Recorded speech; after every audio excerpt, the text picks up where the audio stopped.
In a seemingly perfect village, Chioma suffers in silence under her abusive husband, Joseph. When guest Zainabu notices Chioma's hidden pain, she helps expose the truth, leading to a dramatic confrontation with the village authorities. The community's response unveils shocking secrets and sparks a movement for justice and change. Chioma's journey from victim to advocate highlights the transformative power of courage and support. Witness this gripping tale of resilience and the impact of standing together against injustice. In the lush and vibrant kingdom of Olikan, nature and magic seemed to dance in perfect harmony. The landscape was a canvas of rolling hills that gently met the dense, verdant forest sunlight filtered through the foliage, casting a serene and almost ethereal glow over the kingdom. Amidst this picturesque realm lived Chioma, a woman whose grace and kindness shone brightly, much like the golden rays of the sun that touched the land.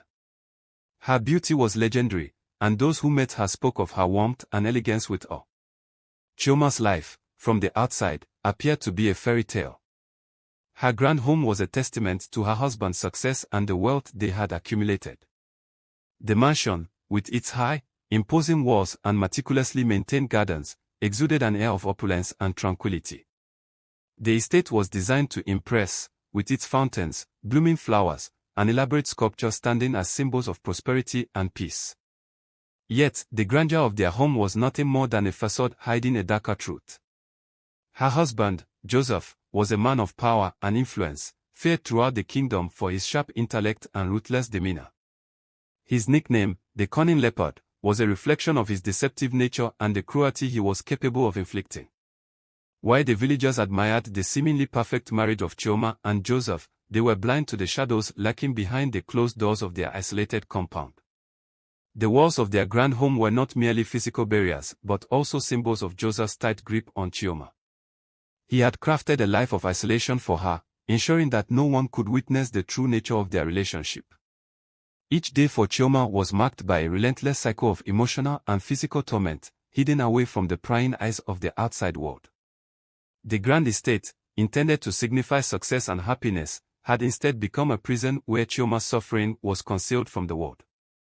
Joseph was a man of many faces, each carefully crafted to serve his purpose. To the villagers of Olikan, he was the epitome of success. He moved through social circles with effortless grace, his powerful presence and influential connections making him a figure of great respect and admiration. His nickname, the Cunning Leopard, was a testament to his ability to maneuver through social and political landscapes with a deceptive ease that left others in awe. Joseph's charm was nothing short of mesmerizing. His smile was warm and inviting, his words carefully chosen to win over anyone he encountered. He would often host lavish parties and grand events, where the glittering guests marveled at his wealth and sophistication. His charisma seemed boundless, allowing him to project an image of benevolence and generosity that captivated the entire kingdom. Yet, behind closed doors, Joseph's true nature was starkly different.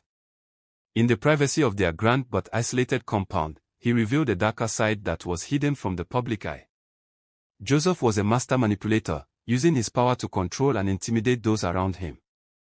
His cruelty was not confined to mere words, it was a calculated torment that left deep scars on those who fell under his influence.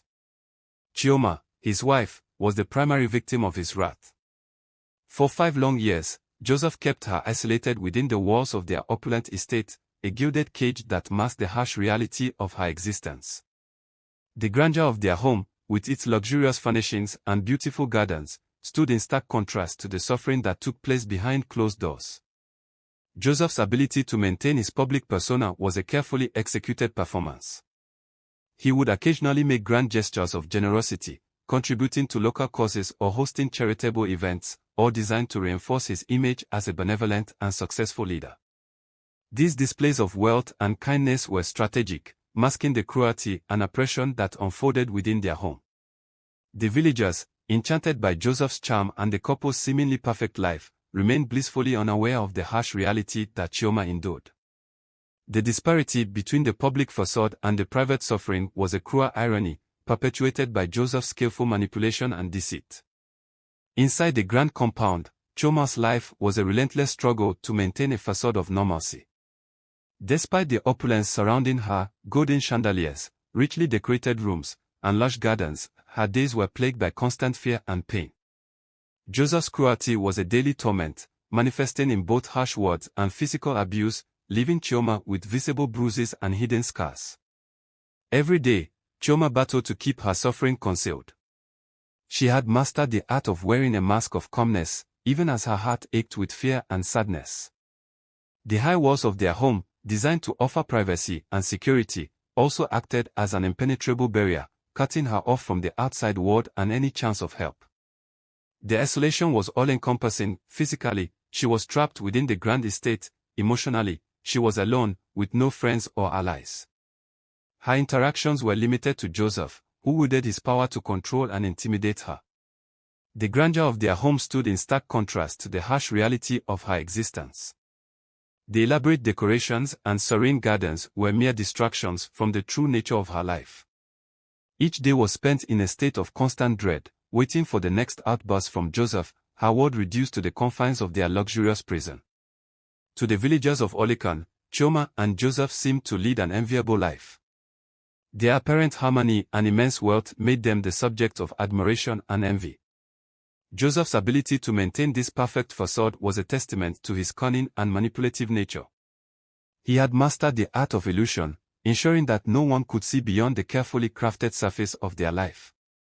Whenever whispers of suspicion arose about their peculiar circumstances, Joseph had a ready solution. He would quickly relocate to a new residence, a tactic he used to keep Chioma's suffering hidden and his dark secrets concealed. The villagers, impressed by the couple's opulent lifestyle and Joseph's displays of public generosity, remained blissfully unaware of the grim reality behind their closed doors.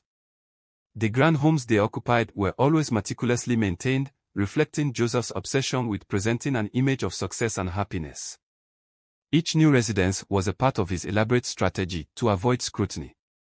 By continually moving, he ensured that any potential inquiries or concerns about their well-being were swiftly dispelled. The new locations provided a fresh start, allowing Joseph to perpetuate his cruel treatment of Chioma without the fear of exposure or intervention. This cycle of relocation kept the villagers in the dark, further securing Joseph's control over Chioma and preserving his carefully constructed public image. One day, Joseph decided to host a grand feast to welcome new neighbors from a distant village.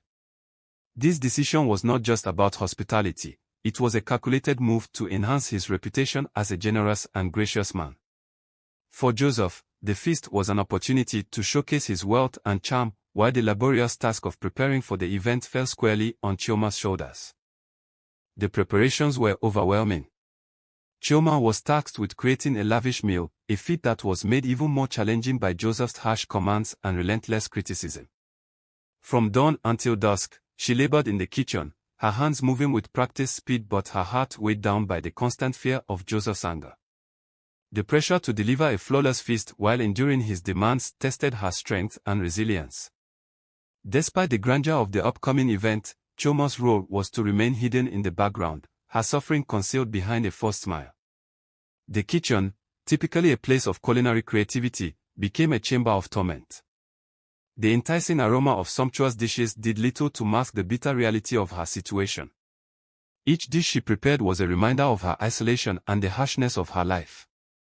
The extravagant feast, meant to impress and dazzle the guests, was a stark contrast to the daily pain that Chioma endured in silence. The lavish spread on the dining tables stood as a cruel testament to the disparity between appearances and the reality behind closed doors. As Chioma worked tirelessly in the kitchen, the air crackled with tension. Joseph's commands sliced through the atmosphere like a knife. "Hurry up with the food," he bellowed. "If it gets cold, you'll regret it." His voice was a constant, harsh reminder of the precarious nature of Chioma's situation, filling the space with dread. Chioma's hands shook as she moved from one task to another, trying desperately to keep up with his relentless demands. The weight of ensuring that everything was perfect for the guest was almost unbearable. Each moment felt like a grueling test of her endurance, with her heart racing in fear of Joseph's unpredictable temper. The fear that any mistake could provoke his wrath made even the simplest task seem overwhelming. Despite the exhaustion that weighed heavily on her, Chioma forced a smile, striving to maintain a facade of calm. The grandeur of the feast, with its elegantly set tables and mouth-watering array of dishes, stood in stark contrast to her internal struggle. The kitchen, filled with the scents of lavish foods and gleaming with luxurious appliances, became a backdrop for her hidden pain and fear. Each harsh command from Joseph echoed in her ears, a stark reminder of her trapped existence. The opulence and beauty of the feast were marred by the reality of her daily suffering, making her internal conflict all the more profound. The grandeur of the occasion only highlighted the stark divide between the public illusion and her private torment. The grand dining room buzzed with laughter and animated conversation as the guests arrived. The room was awash with the warm glow of chandeliers, and the air was filled with the clinking of glasses and the rustling of elegant attire. It was a scene of celebration and joy, a sharp contrast to the storm brewing within Chioma's heart. Her role that evening was to serve the guests while Joseph basked in the spotlight, soaking up the admiration of his peers. The guests were visibly impressed by the opulence of the setting, the richly decorated tablecloths, the sparkling silverware, and the sumptuous array of dishes. They marveled at the feast, showering Joseph with praise for his generosity and impeccable taste. Joseph's charm was on full display, his every smile and gesture designed to enhance his public image and solidify his reputation as a gracious host. Chioma, however, remained a shadow in the background, her suffering carefully concealed behind a smile that never quite reached her eyes.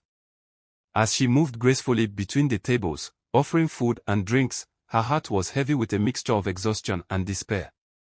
The strain of her earlier labor and the pressure to maintain the illusion of perfection were nearly overwhelming.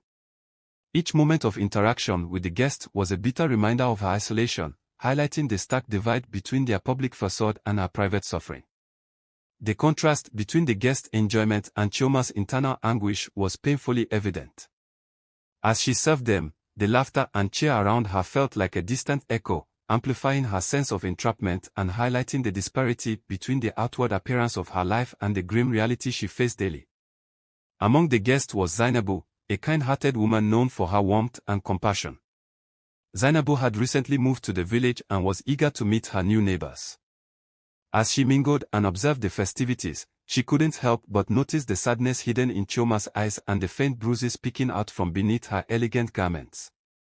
Zainabu's concern grew with each passing moment. The contrast between the cheerful atmosphere and Chioma's subdued demeanor troubled her deeply. She couldn't shake the feeling that something was wrong. Driven by her caring nature, Zainabu decided to approach Chioma in the kitchen, where she hoped to offer some comfort and support. The sight that greeted her in the kitchen was deeply troubling. Chioma's forced smile and the weariness etched on her face spoke volumes. Zainabu's heart went out to her as she reached out gently. The kindness in her voice was sincere, and she tried to speak softly to avoid drawing attention from the other guests. "Are you all right, Chioma?" she asked, her voice filled with genuine concern. "You seem tired. Is there anything I can do to help?" Zainabu's intervention was a small but significant glimmer of hope in an otherwise bleak situation. Her concern and empathy were the first signs of potential change in Chioma's life. If Zainabu could uncover the truth and find a way to help, it might be the key to breaking the cycle of secrecy and suffering that had defined Chioma's life for so long. In the quiet of the kitchen, Zainabu's voice was soft but filled with genuine concern. "Are you okay, Chioma?" she asked gently, her eyes searching for any sign of discomfort. "Joseph seems very harsh." Her words were like a lifeline, offering Chioma a rare opportunity to voice her suffering. Chioma's heart raced as she struggled to respond. The kindness in Zainabu's voice was a beacon of comfort in her otherwise dark and oppressive world. Tears welled up in Chioma's eyes, but the fear of Joseph's wrath held her back. The possibility of severe punishment for any sign of weakness was too great, and she hesitated to speak. Zainabu noticed Chioma's distress and reached out with a reassuring touch, her hand brushing against Chioma's arm. The bruises she felt beneath the surface were a shocking revelation. Chioma flinched in pain, her eyes widening in fear. The physical evidence of her suffering was palpable, and Zainabu's concern deepened with every passing second. The hidden truth of Chioma's suffering was becoming painfully clear. Zainabu understood that the situation was more dire than she had initially thought. Her heart ached for Chioma, and she knew that she could not stand idly by. With a growing sense of urgency, Zainabu resolved to find a way to help Chioma, to bring the hidden cruelty into the light, and to seek justice for her suffering.